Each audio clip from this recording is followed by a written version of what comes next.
So I was looking for games to play and then I found that Twisted Metal was ripped off too much, especially by this game. I'm guessing the first offense was all like, oh, it's alright, just don't do it again. And then it happens, and then it's all like, oh, now you've done it. And then the game comes into existence.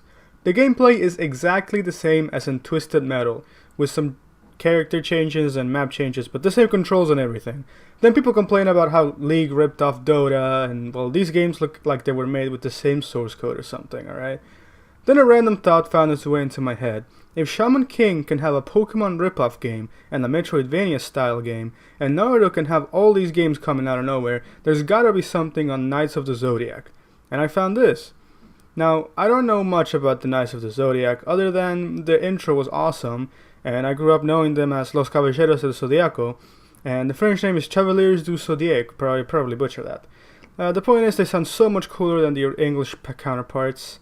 And every time I'd see them or the toys, which I had a couple of, I was all like, oh sweet, Knights of the Zodiac! And then that's literally all my memories with this fandom. So I got into the game, trying to figure out the controls since I never played on the NES emulator. And then this comes up and I'm all like, oh yeah, sweet, Knights of the Zodiac! And then it asks for my birthday, which is important to know, you know, my astrological sign or whatever, because yeah, Zodiac. I'm guessing it's, but for, the month is first, then the day, and the year, that's the 19 right there. They didn't account for the 20th century, it seems, and you can't change that.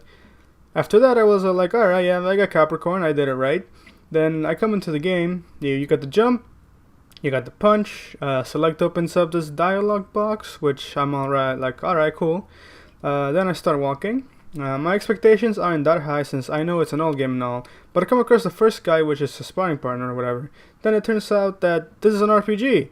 Okay, well that's odd. I mean, I was jumping around and punching. So alright, I decided to just, do it.